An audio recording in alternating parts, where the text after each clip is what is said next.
Watch out. Let me get a shot. Where they at? Where they at? On that rooftop. Hey. Give me a fucking 42 in the United States. We're east of the riverbed. And we're taking fire from the west. Roger, stand by. We're popping smoke. Gun runs north and south. West of the smoke. West of the smoke. Okay, copy. West of the smoke. I'm looking at danger close now. Give it to me. I need it. You're cleared hot. Copy, cleared hot. Welcome to the Combat Leadership Podcast. Here's our host, Mike Etor. So anyway, I want to talk a little bit about fear and uncertainty. I've already asked you about, will I be too afraid to do my job? And I want to talk about that specifically. When my first combat action takes place, will I be overcome with fear? Can I do my job? Am I going to be the guy that freezes up that we've heard about? Based on your experience and not freezing up and all that, I'm sure you asked yourself the question, what do you tell the people that haven't been there? What do you think, what can they do to maximize or minimize the possibility of that happening? Sure. Well, I think this sounds very cliche, but it's because it's true. You fall back on your training in that scenario. Like there's very few times I could think that I made a conscious thought or effort, like in the middle of a firefight or in the middle of a engagement with the enemy. I just remember it as a response. And the first time we actually had a firefight, I mean, we'd taken some indirect fire and a few IEDs, maybe some sniper rounds. But the first time, it was a real firefight. I ended up moving without my squad. It's something I write about in my book because I wasn't, I was doing everything we were trained to do, but I wasn't communicating with the fire team leaders to say, hey, we're moving this way. And so I had to take that as a lesson and say, okay, gosh, I gotta, I'm not by myself, nor should I be. And I need to make sure that those guys are, that I'm looking out for them and, directing where they go and communicating. But if you haven't ever trained in a scenario, like then you're just going to fall back onto whatever's closest, and you may not like what that looks like. So I think that's one of the things that I found is that having, very realistic and believable training makes a huge difference, because then you're responding. You don't have time to think, oh, am I in danger? Am I in trouble? You're just responding. You're reacting in the way that you should, rather than, trying to sit there and think through it, because you don't have time, nor do you have the ability when you're really in the middle of it to sit and think and do the most logical choice. You've just got to go. Yeah, I love that. And it's a natural segue into my next question. You've heard the term fog of war, and you've experienced it. You got a plan, the old saying, no plan survives the first shot fired. Right. The plan is there for structure and planning to deviate from. Right. When you realize we can't cross that bridge. Well, how can we achieve the intent then? What do we do differently and all that? So I want to hear your thoughts on the fog of war, so that these people, we've just told them, do this, it'll maximize your chances of success, minimize the chance of you gagging, blah, blah, blah. Mm-hmm. So they're thinking, I'm going to do this and it's going to be right and all that, but it is. But all of a sudden, if the lieutenant's dead, or the radios don't work, or you find yourself outnumbered or something, it's the fog of war now. Right. All of a sudden, you hadn't planned that, it hadn't rained in 3 years. All of a sudden, torrential downpour. It's muddy. The vehicles won't work. So you get my point. What's your thought on, does the fog of war exist? Do you have any experience with it? And what's your advice to people? I'm sure you're going to say, well, you need to expect it. Things are going to happen. Sure. And you better be flexible-minded, Right. No, I think so. It's a pretty easy question. Yes, it absolutely exists in my experience. That was, like I said, the fog of war, when I looked up and saw a little bit of clarity, I was like, holy shit, my squad's not here and I'm here, moving towards fire. But it's a real thing. And I think, to explain it a little bit more in my experience, there's so many different things going on in a combat environment and they're all important, or they seemingly so. Nobody's brain can interpret and understand and absorb all of that in real time and understand what to do. So I think there's things you could do to train to prepare for it, but it's hard to replicate it in any sort of. I do remember one training evolution we did back in 29 Palms before we left for Iraq that was pretty close to replicating the fog war. Like, it was just like just a lot of stuff going on. But I do think if you go back to like understanding the commander's intent, that will help. Okay, what is our mission here? What is our goal? What's the objective we're trying to do? And how do we get there? And now knowing, like you said, the bridge is out, the vehicles can't work. Does that mean, do we need to get there anyway? Because if so, you still have a lot of options. Maybe you're calling helos, maybe you build a bridge, maybe you just walk, whatever it is. But if you don't know what that is, and you're sort of like, okay, we're going here. We don't know if it's critical that we get there. Maybe we're just supposed to be doing a presence patrol and just showing the population that we're out here. And then the bridge is out. Then you find out, well, it's fine if we turn around and go back because we showed our presence. We're not going to show it on the other side of the river. But I think that's the critical piece, because that's where, like you said, down to the squad and fire team level, the way we operated, we were almost never operating even as a platoon. It was my squad out there. Once in a while, the captain would come with us, but it was usually just my squad. We were in this area. We knew where the other squads might be. But other than that, we were just out there and had to respond and react. And, again, you don't have a lot of time to think about it once something happens. You've just got to respond. And then also one piece that I think is important as a leader at any level is just giving yourself the grace to understand, hey, I didn't make the right choice there. I'll make a different choice next time, but not sitting and beating yourself up for it, because everybody's going to screw something up. And it could even mean, you put people in danger or harm or whatever. But if you can't get past that and continue on, like, the first mistake you make is going to take you out, because you're mentally just and emotionally just focused on that, and you can't continue. Yeah, I absolutely agree with that. I want to talk about a different topic now, obviously related.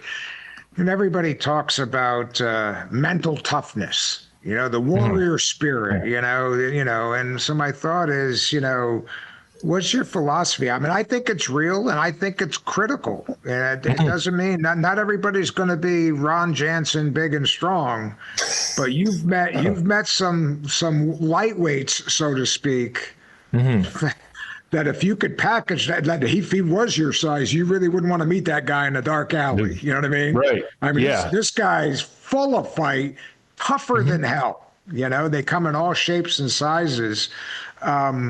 What's your philosophy on how important this is to be developed in a young warrior of any rank, but especially a combat leader who needs to be mentally tough?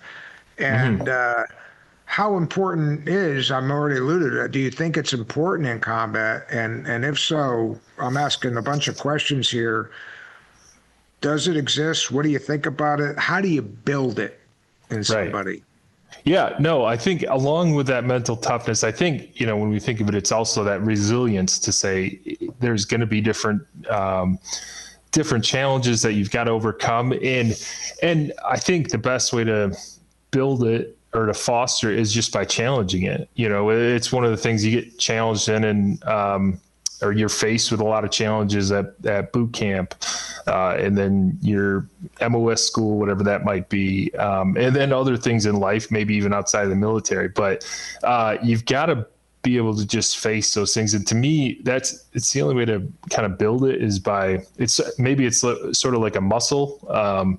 You have to exercise it in order to do it. And then, or you have to exercise it in order to improve it. And then I do think there's a very real, like, joint or collective aspect too, is that being around mentally tough and disciplined and resilient people brings the level up for everybody. And that's where I think I was very fortunate, is to be around leaders like that who, they absorbed some punches and we took some hard hits, but then just to see them kind of regroup, keep looking at the mission and what it was, in a way, it kind of gave the rest of us courage to do the same. And it gave us the direction without them saying a word, without them telling us, giving us a speech on mental toughness, but just setting the example makes a huge difference. Yeah, I agree with that. I want to ask a follow-on question to that, a slightly different angle, but very much associated. Maybe some of your answer already applies to this. So we always hear about, developing this resilience, this mental toughness, and what some people call the refuse to lose mentality. And we've all seen heroic guys. They were outnumbered, and it's like the enemy's telling them surrender, and it's like, I'm not, F you, I'm not, just refuse to lose mentality. Resolve in the face of adversity. How can this be developed in warriors, Ron? How do you develop a guy who you literally have to kill to get him to quit? He's never going to quit. He's going to fight to the last round, and then he's going to use his weapon as a club. You're going to have to kill that guy, but he's not surrendering, How do you develop that? I don't know. That's a really good question. I don't know if it could be. Yeah, it's hard to know whether that could be developed or if it's just revealed in that person. And I do think I do think we all have that, or have the capability to have that in us. I mean, to be honest, the entire culture and training in the Marine Corps, it does bring a lot of that, a lot of that perspective in. Like you just talk about, you continue on, like there's never any talk about what do we do. Like I remember the first time we got into more of a sustained firefight, and we just started going to, it was I don't know if I'd call it an ambush, but we were walking and we got shot at. Like we just started moving towards where the fire was coming from. And it wasn't any, it was just, it's what you do. Like, I don't know. They never told us to do anything else. And probably 9 times out of 10, the enemy's just going to take off because they're, they don't know how to handle that either.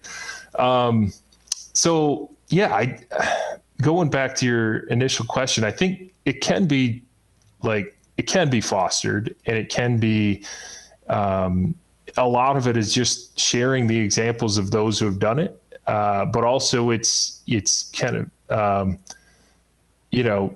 constantly pressing forward no matter the challenges, which is sort of, I think that's one of the unofficial mantras of the Marine Corps. And that's why it works so often. Yeah, I agree with that. Thank you. I also want to go back to something we talked about before, aggressiveness. Marines generally, no lack of aggressiveness. And I think we attract the guy. And then from boot camp on, it's all about kicking ass, taking names, what I mean? It's just, the macho, and, Marines will drop, I've seen Marines like, what time is it? Which none of your business. No, dude, what time is it?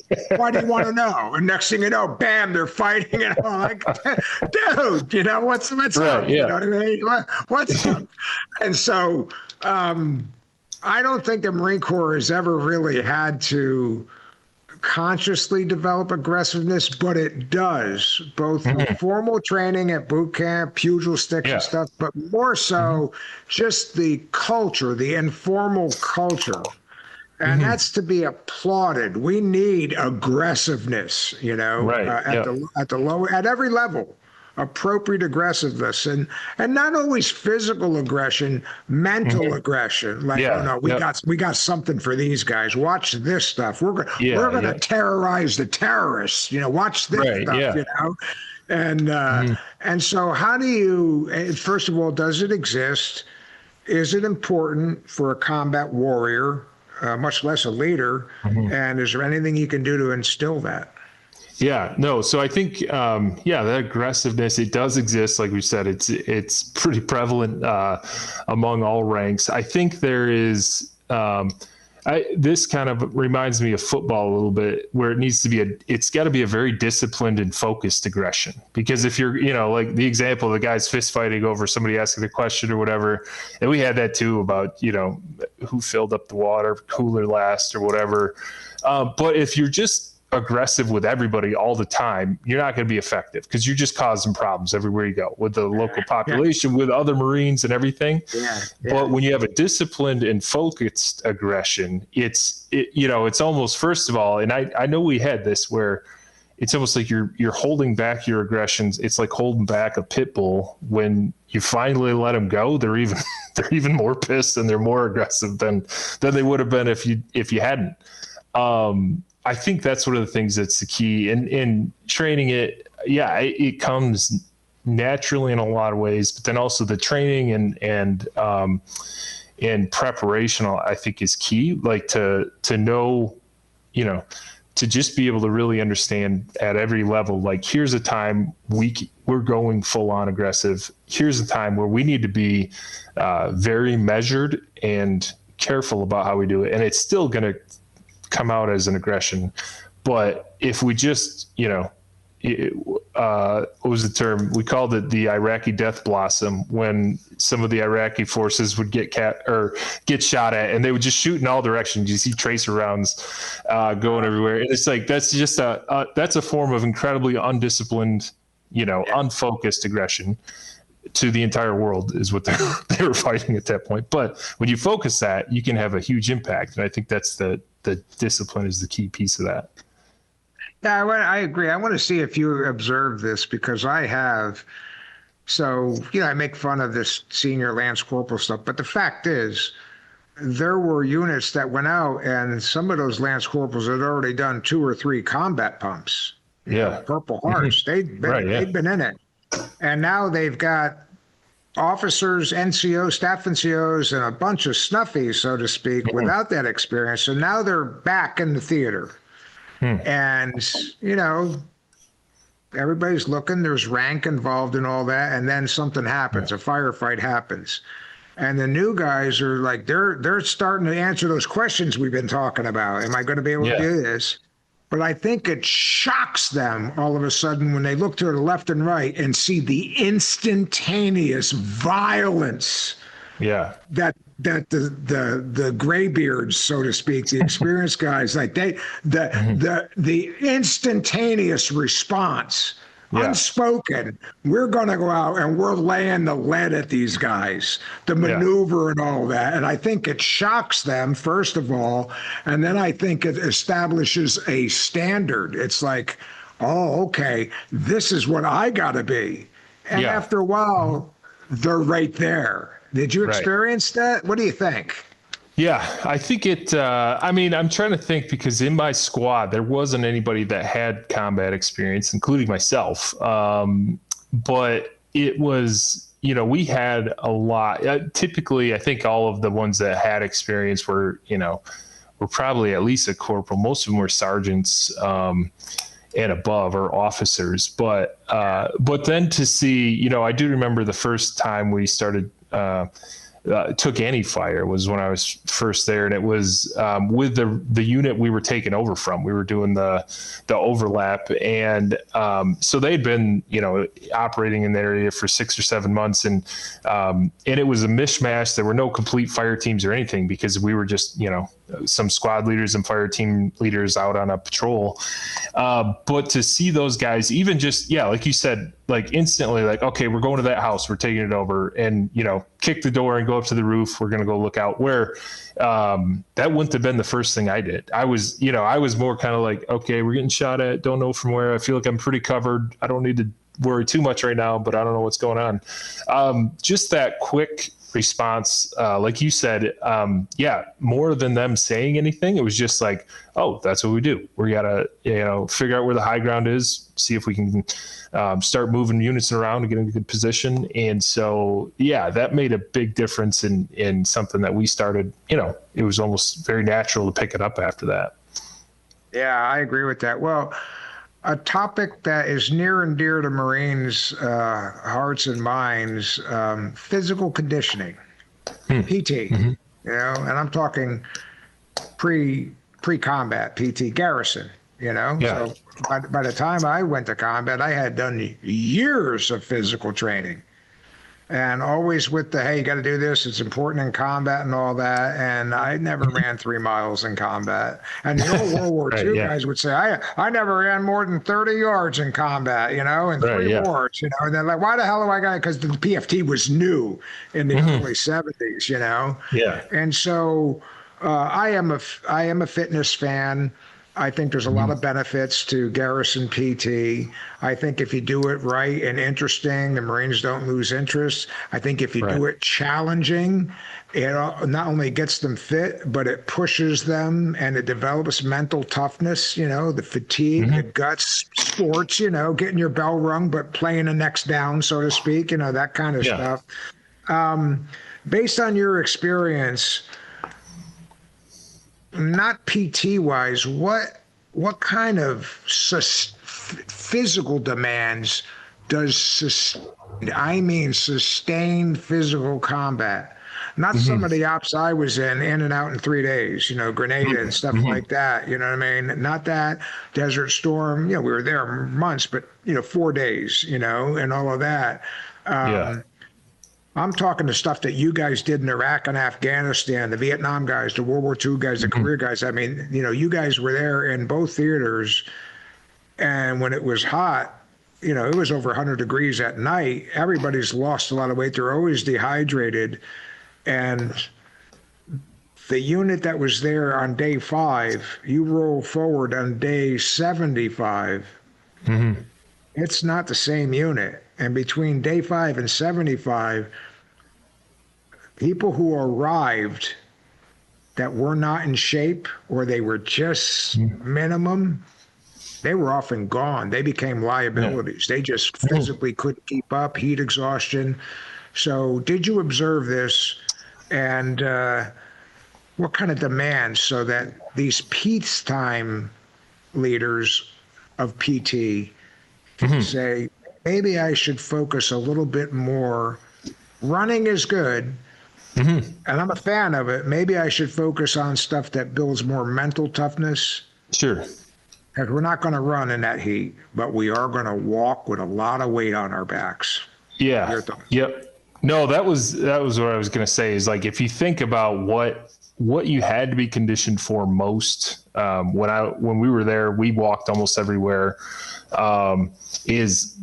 Walking a lot and carrying a lot of weight. I mean, that's it. And so that, you do that with some conditioning, hikes and things like that, but it's not something, at no point do you ever have shorts and a t-shirt on and and running shoes and go for a 3-mile run, like you said. And not to say that's not important, or like, I got out before the combat fitness test came in, which I think was intended to be a more realistic version of the PFT, which I think is good, because you do see, the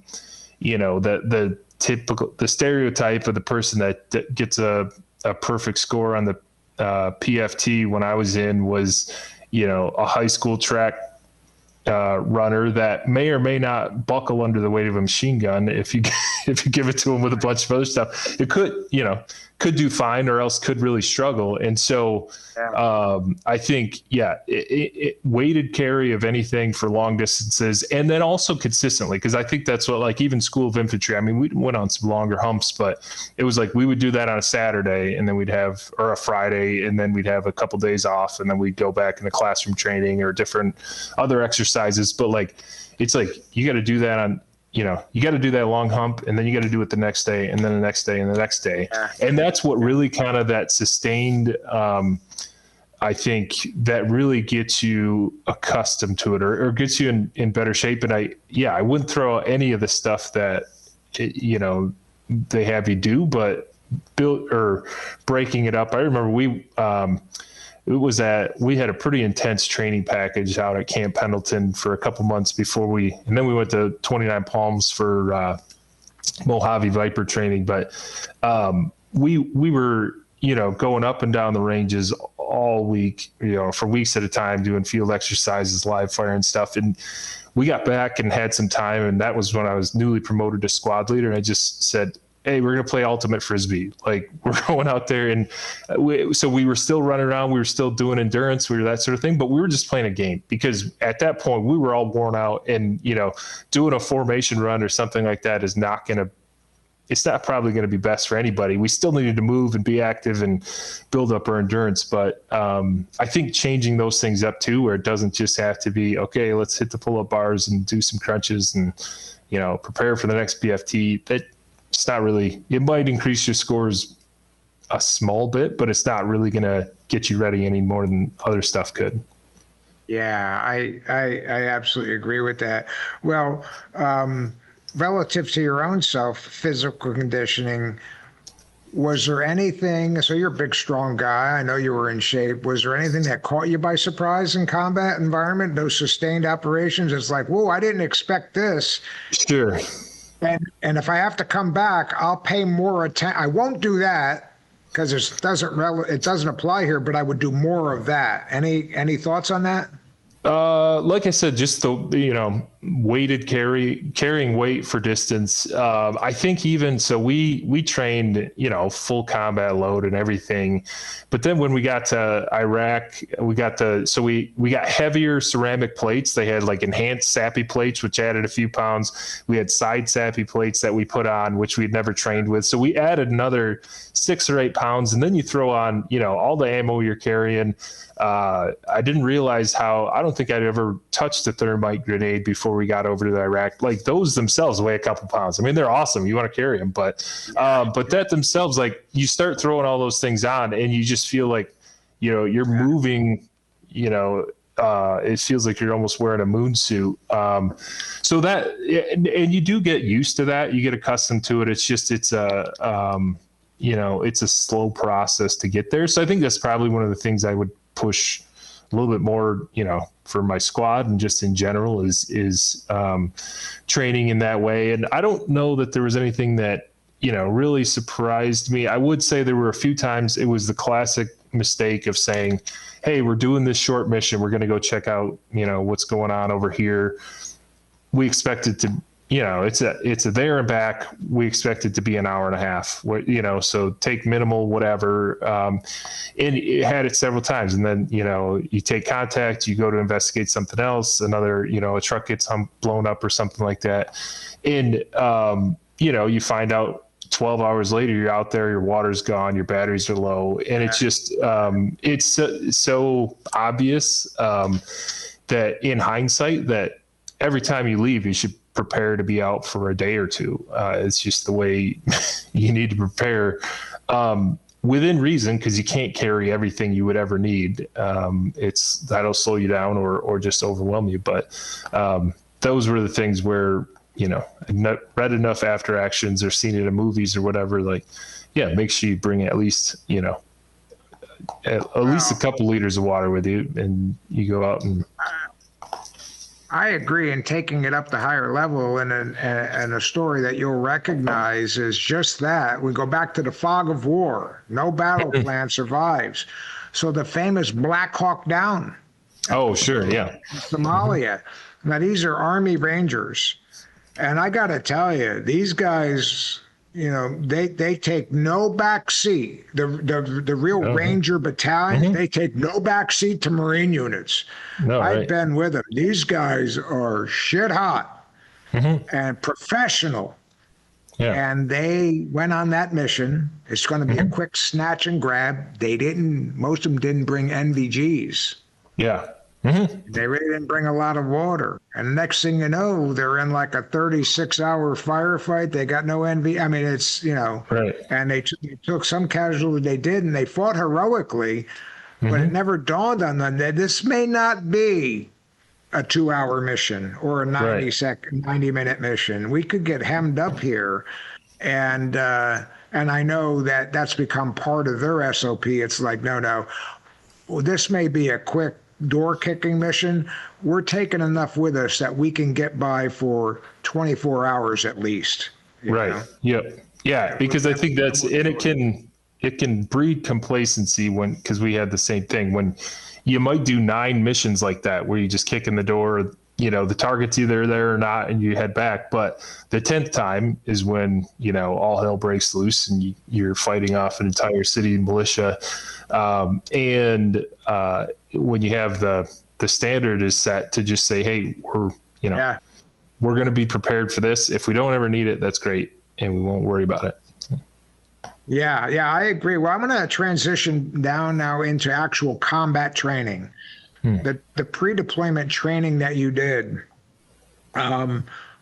just much like the physical, was there anything when you got in theater, in the AO, that after days or weeks you realized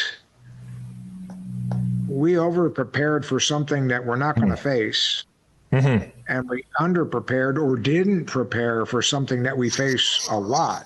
Was there any of that you noticed? Not a ton, which I think speaks to the preparation and the realism of the training packages we had. Partly, I think it was because, we were 3 years into the Iraq conflict at that point, 2006. So like several, multiple iterations of battalions had gone through and brought back the lessons learned. And I think, the Marine Corps actually did a great job of feeding that back into the process for the units going out there. So, because we even had the, realism of people who were Arabic speakers in the U.S. training, acting like they were villagers or local Iraqis that you're having interactions with, but then also having, you'd have an explosion go off or you start taking fire and would have to respond. So I think, I'm trying to think, it doesn't feel like there were any major gaps, in our training or anything that we prepared for, overly prepared for that, that wasn't really necessary or that in hindsight we didn't need to do. I'm probably losing it over the years, but there's nothing that jumps out at me there. Yeah, I agree with that. And I've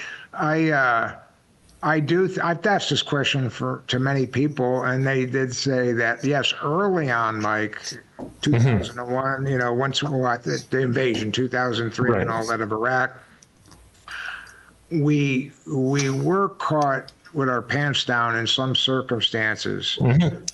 But we recognized that, did after actions and all that, immediately embedded it back into the training, so that somebody that was in the midst of training, sometimes their package got altered immediately. Like, hey, we're hearing this. We didn't know this. Oh, sure. We need to focus on this skill set now. Yeah. Because everybody's back there saying, hey, man, we weren't prepared for this. This is not good. We figured it out, but you need to train these guys. They're going to face this out here, So I agree. So I want to ask one last question on this. Was there anything in hindsight that you would change about your own personal preparation for combat as far as training and skills? And is there anything that you wish that your squad or platoon had run through?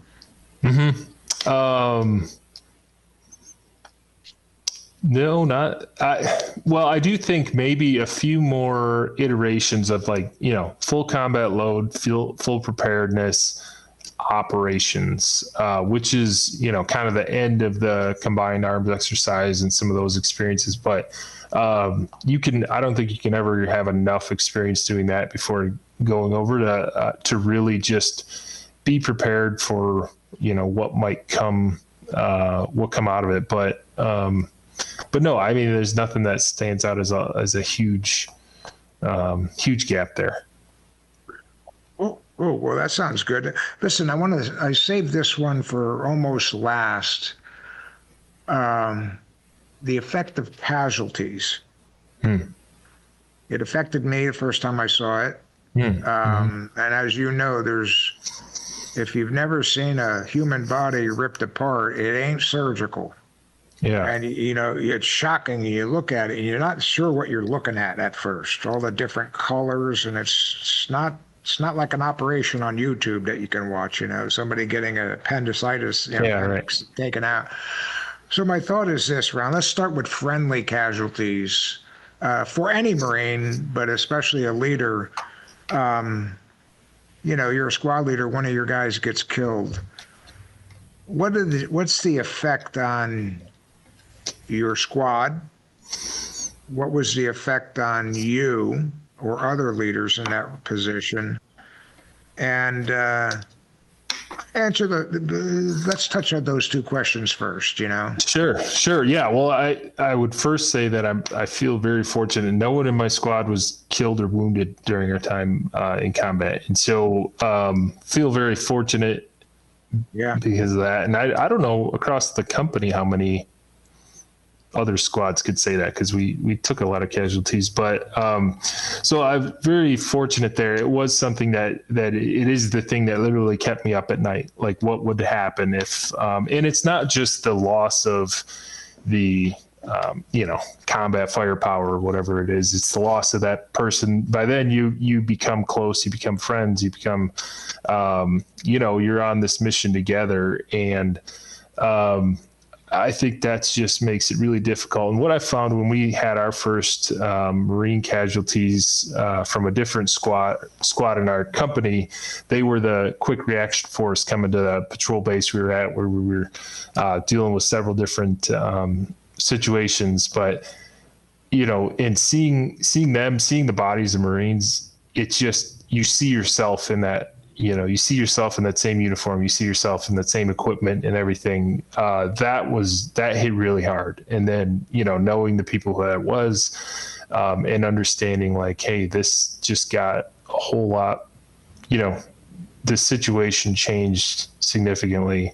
And I don't think anybody could go into combat thinking that would never happen. I mean, you really expect it to happen, but the first time I saw it, I know it was, it hit hard. And then bringing that, I had to, pull my squad together to let them know that a couple of guys in one of the other platoons had been killed. And that was very hard as well, because, they knew them, they know. It's just it's a tough thing to deal with. I want to go a little deeper in that. So the question that I had for you is just what you alluded to. So when a very popular Marine, officer or enlisted, or a high value Marine, this guy was, he was the gunny, he was everything, when those guys get killed, it often sends shockwaves to the entire unit. Like, man, not that guy. Right. No, Yeah. I just talked to him yesterday. I just met his kids, wife and kids, when we were leaving it, and it's a shock. How does a combat leader get people back on track and essentially say, hey man, it happened, it sucks, I hate this, there's going to be time to grieve later, we gotta focus now, or there's going to be more of this? How do you get their foot back in the stirrup, so to speak, without seemingly being cruel or indifferent, Sure. Yeah. I mean, in a way, it's like for us in that situation and the others, the situation hadn't changed. Like, it wasn't like we could just say, okay, well, we're done. We don't, we were still in enemy territory and dealing with a lot of action. And so, in a way that sort of, nobody had to be prompted to act or to do the next thing, because it was, more of a fear. And I had this for myself, actually, when we took, one of the guys in our platoon was killed, is just the fear of taking the gloves off and just going, full on aggression against everybody. Because you could start to blame the local Iraqis that live next door and say, why didn't you tell us? Why don't you give us information? And maybe they should have, maybe whatever. But I think it was more focused around, okay, we still need to continue the mission. That's what these people would have done. That's what the guys that aren't with us anymore would have done. And we need to continue on, because to stop and dwell, or to get, let your anger come out and just be aggressive towards everybody you meet, is actually going to work against the mission that we're all trying to accomplish here. So still not easy. And like I said, I had some of those same feelings. There was a time I intentionally did not tell my squad that the house we were searching, we thought it was the home of one of the insurgents that had killed the guy from our platoon. And it was because I if they started killing everybody in the house, I wouldn't have even stopped them. Like I would have just, and I knew that. And I couldn't say it, but it was, just one of those things where you continue to act. It's really about like then making sure that you stay on task and are focused as you kind of process it. Yeah, I want to ask the other side of that question. Now we talked about friendlies, and thank you for all your insights, Ron. Very valuable. What about the effect of enemy casualties, or God forbid, civilian casualties? How does that affect your troops, the leaders? What do you do? Yeah. I mean, I speak from experience. My limited combat experience, which pales in comparison to everybody I've got on this podcast. I truly believe that. But we can grow very callous toward the enemy. And I interviewed a Delta Force Sergeant Major who said it, and I understood exactly what he said. I asked him this question, and he said, enemy? No effect at all, Mike. It was like stomping cockroaches. We had no emotion on me and my mates. We were there to kill them. They were scumbag terrorists. We shot them. And I saw guys shoot somebody, and then there was a little bit of lull. The guy's eating a sandwich. You know what I mean? It's just like he had just brushed his teeth or something. It was nothing, So before that callousness, builds up in somebody, and it will if you're out there long enough and you're killing enough. What do you tell the new guys, the new leaders? I mean, your first assault or your first deployment or whatever, and, you called in artillery fire and you're sweeping the objective or securing the building. And as you know, when it comes to mortars or machine guns, these guys don't just, it's not in the movies, they get one hole, they just die right away. They're pretty torn up. Right. Actually, to include the guys that aren't dead, but they're screaming, and they're calling for their mother. You don't know their language, but you can tell what's going on. How does this affect Marines, and what do you do to safeguard against it? Sure.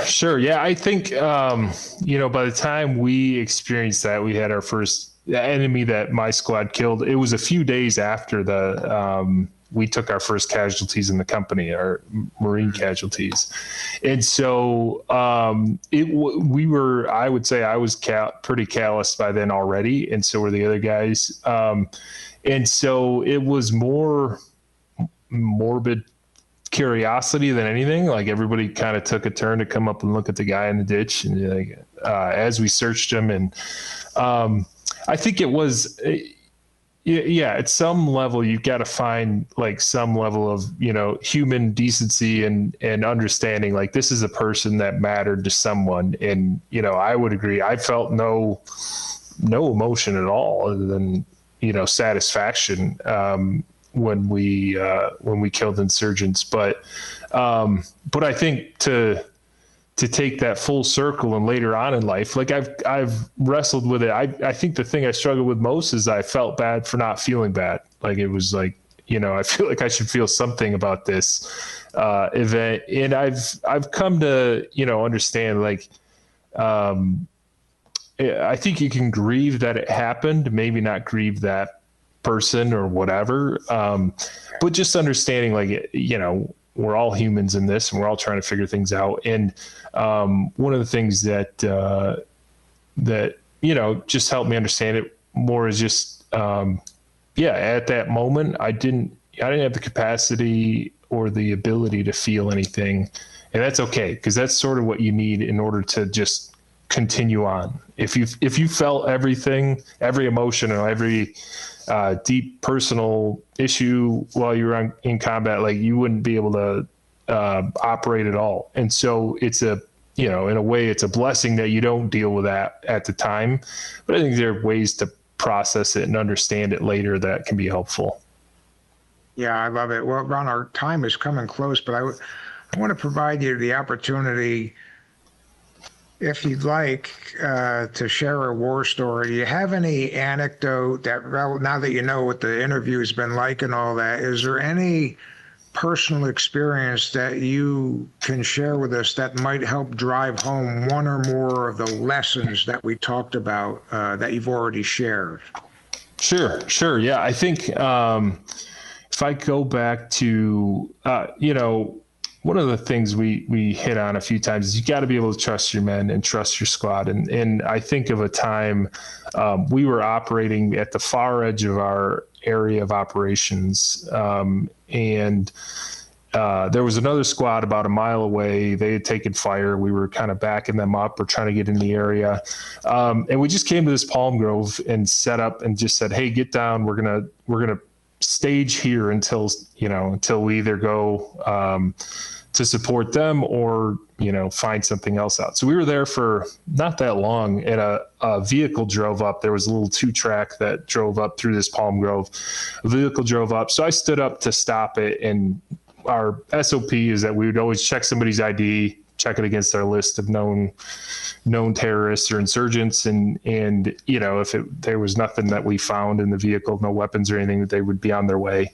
And so I stood up and this car stopped, like slammed on the brakes, and wasn't that surprising because that's the type of thing that, if you were startled by a fully armed Marine standing up, you do that. But then shortly after that, some of the guys in my squad started opening fire on this vehicle. And I was, I didn't understand what was going on. I was telling them to cease fire, and they stopped. And then once again just opened up. Everybody's shooting. And what I didn't realize is that people that were a little ways away from me saw this guy. He jumped out, had an AK-47, and started shooting at them. It was a time where I thought, I was worried that we had just opened fire on some farmer driving through his field. But the Marines that saw what happened, actually saw it, they knew, they thankfully opened fire, and it ended up killing this guy before I even understood what the situation was. And it was just an example of where I was wrong. I was fully wrong in trying to get them to stop, but they had the information they needed and they took action. And that was just kind of feels like one of the lessons that you've got to trust people, but also make sure that you're communicating well and everybody understands what the situation is, because that could have gone very different. If they waited for me to tell them to open fire, it could have gone really bad. And if they would have just, if I would have overreacted to them doing something like that, it could have gone a different way as well. So, in the end, we set up a perfect unintentional ambush on this car that drove into the middle of us, but it worked out for us.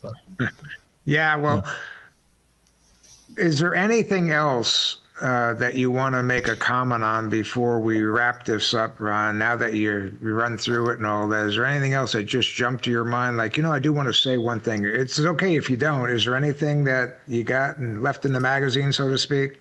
Yeah, I think the only thing would be, we talked a lot about different, discipline, standards, that sort of thing.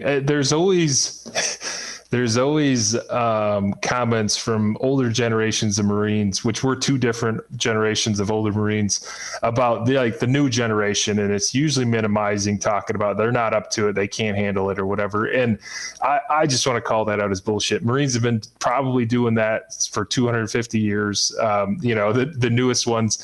And even when I was when I first went to boot camp, we still had the old woodland camis that we had to iron and black boots that we polished. And then during my boot camp transition, they switched to the digital Marpat stuff. And you should have heard the drill instructors talking about those, new Marines that aren't going to have to polish boots and they're going to be, worthless in the battlefield.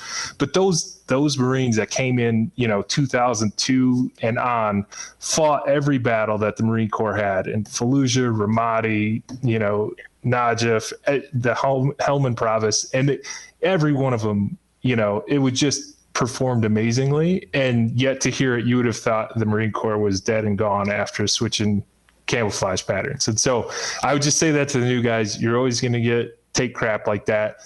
You should respect the experience and the knowledge of, the generations before you, but don't get too hung up on what they get hung up on. Yeah, I agree with that. And I've talked to enough people from previous generations. I've read enough. You're exactly right. That has always gone on. And when I joined the Marine Corps in 1974, Vietnam just ended in 72. Yeah. And there was a famous commercial back then for Pepsi. And it was a bunch of hippies walking around, literally hippies and flower children. The song was like, it's the Pepsi generation, and they're drinking Pepsi and lovey-dovey, summer of love, all that stuff. And so when I came in the Marine Corps, a lot of the old timers were disgusted by us just because we were young, and they called us the Pepsi generation. Yeah. Yep. We got the Pepsi generation now, and they are soft and whatever.